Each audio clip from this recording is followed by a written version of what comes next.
आपने अपनी एनिवर्सरी का व्लॉग अभी तक क्यों नहीं पोस्ट किया और आपकी एनिवर्सरी आपने कैसे सेलिब्रेट की? जब से मैंने अपना व्हाट्सअप स्टेटस लगाया था ना कि मेरी एनिवर्सरी है, तो मेरी बहुत सारी प्यारी प्यारी बहनों को बहुत इंतज़ार था कि आपने एनिवर्सरी का व्लॉग क्यों नहीं शेयर किया। तो चलें जी, मैंने सोचा आज आप लोगों के साथ अपना व्लॉग शेयर कर देती हूँ। और हाँ, ईशा ऑर्गेनिक की स्किन पॉलिश मैंने मंगवाई थी, उसका भी ऑनेस्ट रिव्यू मैंने आप लोगों के साथ शेयर करना है। तो चलें जी, व्लॉग का स्टार्ट करते हैं बगैर देर किए।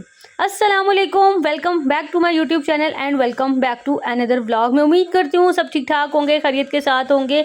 अगर मेरे चैनल पर न्यू आया है तो चैनल को ज़रूर सब्सक्राइब कीजिएगा। व्लॉग देखने के बाद अगर कोई एक पॉइंट भी आप लोगों को अच्छा लगे तो आज का व्लॉग मैं स्टार्ट करूँ रात के टाइम से। और जी, हम लोग गए थे किसी काम से बाहर, वहाँ से वापस आए हैं तो हम लोगों ने अपना मेन्यू डिसाइड किया जो हम लोगों ने कल बनाना था। तो सबसे पहले जी मेन्यू में एक चीज़ थी फिरनी, तो क्योंकि फिरनी ठंडी ही अच्छी लगती है तो इसलिए फिरनी बनाई थी। और ये फिरनी बनाई थी मेरे देवर ने, जो कि शेफ़ महबूब हैं। और लाहौर के जितने भी बड़े बड़े होटल्स आप लोगों को नाम आते हैं ना जहन में, वहाँ सब पर इन्होंने मास्टर शेफ़ का काम किया हुआ है और अभी भी माशाल्लाह से कर रहे हैं। अगर आप लोग अपना कोई भी इवेंट पर उनसे खाना वगैरह बनवाना चाहते हैं तो आप उनसे रब्ता कर सकते हैं। मैं डिस्क्रिप्शन में उनका नंबर ऐड कर दूँगी। तो लाहौर में आप कहीं पर भी अपनी शादियों का कोई भी इवेंट ऑर्गेनाइज़ करवा सकते हैं खाने के हिसाब में। माशाल्लाह से इनका खाना इतना अच्छा और इतना टेस्टी होता है ना कि जो एक बार खा लेना तो वो बार बार यही कहता है कि जी इनके हाथ का ही खाना खाना है। स्पेशली बिरयानी हो गई या इस तरह की कितनी भी जो भी डिशेज़ हो गई, तो बस जी वो बनाकर साइड पे रखा, किचन शिचन समेटा मैंने। और फिर जी मुझे बनाना था ये वाला ट्रे। ये मैंने स्पेशली अपनी एनिवर्सरी के लिए बनवाई थी कि मैं इसके ऊपर जो है वो हम थम लगाएंगे दोनों, लेकिन वो प्रोग्राम नहीं हो सका। उसका मैं आपको आगे चल के बताती हूँ उसकी क्या रीज़न थी। साथ में मैंने अपने ड्रेस के साथ के मैचिंग गजरास भी बनाए थे। 2 ड्रेसेस थे मेरे पास और दोनों ही के साथ मैंने गजरास भी बनाए थे कि चलें जी मैं मैचिंग गजरास वेयर करूँगी। दोनों ही ड्रेसेस में से जोन सा भी मैंने पहन लिया, लेकिन मैंने दोनों ड्रेसेस में से कोई भी नहीं पहना, तो इसलिए मैंने कोई भी गजरेस भी नहीं पहने। तो ये थंब बोर्ड जो है ना वो बहुत खूबसूरत है। आप लोग अपने इवेंट के लिए कोई भी थंब बोर्ड वगैरह जो है ना, इस तरह की जितनी भी आइटम्स हो, आपको मैं अपने नीचे इंस्टाग्राम का पेज टैग कर रही हूँ, आप वहाँ से जो है ना वो बनवा सकते हैं। ठीक है जी, आप लोग मेरी क्रिएशंस तो देखते ही रहते हैं, तो गजराज हो या कोई भी चीज़ हो ना, आप लोग हमसे बनवा सकते हैं। और ये है जी इस बहुत ही खूबसूरत सी ट्रे का फाइनल लुक। आप लोगों को कैसा लगा ज़रूर बताना। और ये है जी गजराज जो कि मैं नेक्स्ट व्लॉग में जब भी ड्रेस पहनूंगी तो उसके साथ मैं इसको पहन कर आप लोगों को ज़रूर दिखाऊंगी।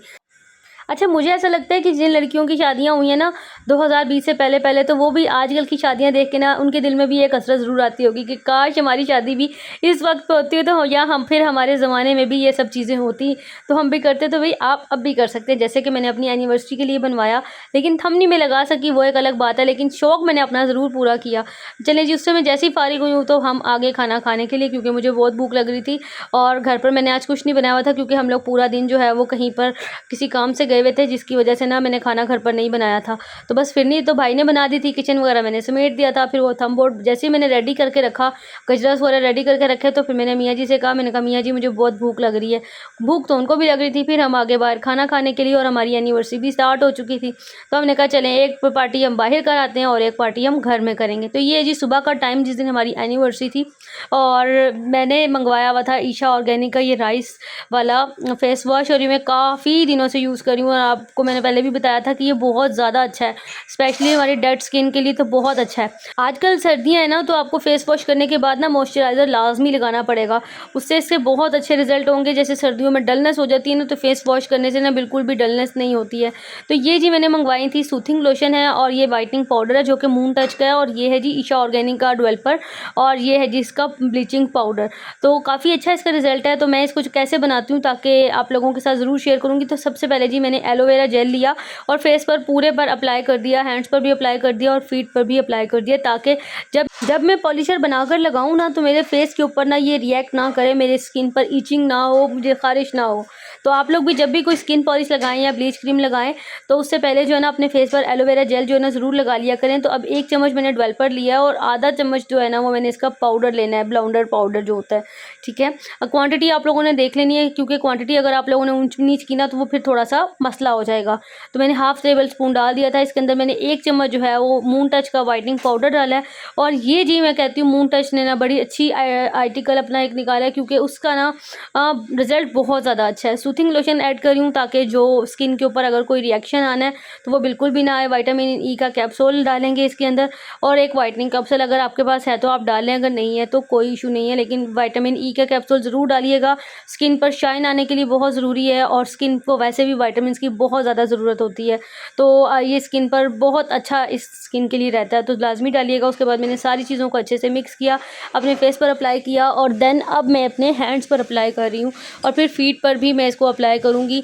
तो इसका जो रिज़ल्ट्स हैं वो बहुत ज़्यादा अच्छे आते हैं। अच्छा, इसको लगाने के बाद आपने 15 मिनट छोड़ना होता है। उसके बाद ना अपने इस पूरे फेस पे ना अच्छे से मसाज करना होता है सर्कुलर मोशन में, और बहुत ही विजिबल से इसके रिज़ल्ट्स आते हैं। आप लोग देख सकते हैं कि कितना अच्छा रिज़ल्ट आया है। तो आप लोग अच्छे तरीके से मसाज कीजिएगा, और अगर आपके पास कोई मुल्तानी मिट्टी या कोई भी फेस मास्क है तो आप इसके बाद ज़रूर लगा लीजिएगा। मेरे पास ये काशी स्पर का ही था, तो वो मैंने लगा लिया था, तो बहुत अच्छा उससे भी जो है ना मज़ीद रिज़ल्ट आ जाता है। तो जी अब आ गई थी बारी सफाई करने की, कमरे को करने की नीट शीट, क्योंकि आज आना था मेरे घर पर मेरी इन-लॉज़ ने और मेरी सिस्टर ने, सबको हमने खाने पर बुलाया हुआ था। तो ये बेडशीट जो थी आप लोग देख रहे हैं, ये मैं खुद भी आज आप लोगों के साथ ही देख रही हूँ, जब मैं कैमरे में देख रही हूँ। ये मेरी अम्मी ने भेजी थी, और मैंने सोचा कि चलें आज मैं इसी को बिछा लेती हूँ। तो बस जी यहाँ पे मैंने बेड को नीट क्लीन किया, और फिर मैचिंग जो कवर्स थे ना सोफ़े के, वो भी मैंने मैचिंग ही डाल दिए। पहले मैं इसके साथ स्किन करने लगी थी सोफ़ा कवर चेंज, लेकिन वो इस बेडशीट के साथ अच्छा नहीं लग रहा था, तो फिर मैंने वापस इसको ग्रे ही रहने दिया।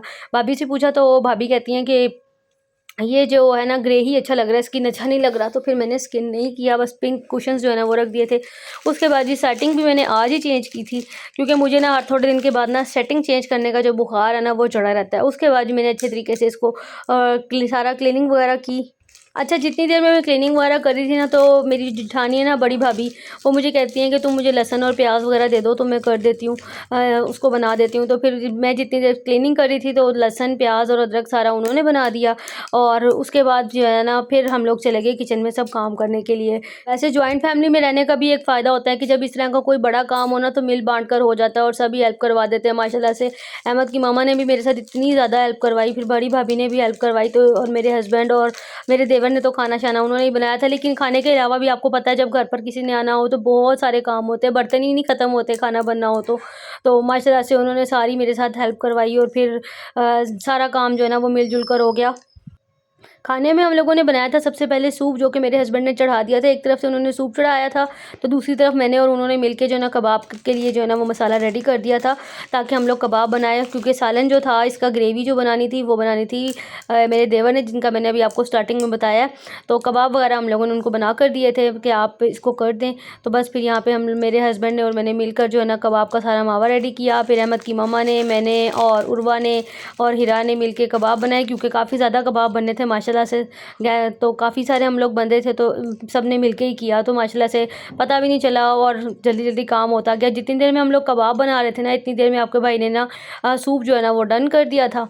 और बाकी फिर किचन के काम भी साथ साथ चल ही रहे थे, बर्तन वगैरह धोना। तो एक ट्रे हम लोगों ने बनाकर भेजी, ताकि जो है ना वो फ्राई होना स्टार्ट हो, क्योंकि ये फ्राई होनी थी और फिर कबाब के मसाले में डलनी थी।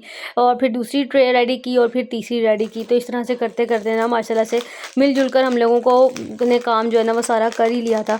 और यहाँ पर जी मेरे हस्बैंड कर रहे थे कबाब फ्राई, हम इनको अंदर से बना कर दे रहे थे और ये फ्राई किए जा रहे थे। तो दूसरी साइड पर जो है वो मेरे देवर इसका ग्रेवी जो होती है कबाब की वो बना रहे थे, और साथ उन्होंने बनाया था बहुत ही मज़ेदार सा वेज पुलाव, और कबाब थे, सूप बनाया था, और फिरनी बनाई थी, और साथ में लास्ट में हम लोगों ने चाय थी, और चाय के साथ फिर जो भी चीज़ें थी ना वो बना ली थी। तो यहाँ पे देखें आप लोग, ग्रेवी जो है वो बहुत ही अच्छी सी और मज़ेदार सी रेडी हो चुकी है।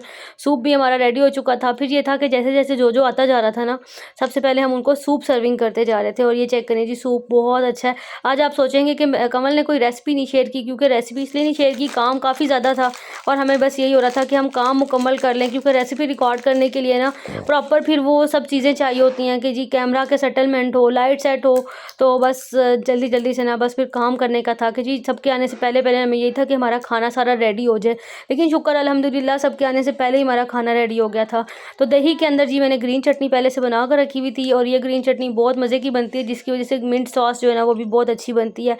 तो वो भी मैंने फिर रेडी कर दिया था फटाफट से। जितनी देर में मैं रायता वगैरह बना रही थी, इतनी देर में सब लोगों ने मिलकर जो है वो सब्ज़ी भी बना ली थी, मटर वगैरह छील लिए थे और जो भाई हैं उन्होंने जो है वो सारा पुलाव का सारी चीज़ें जो है वो रेडी करके रख दी थी।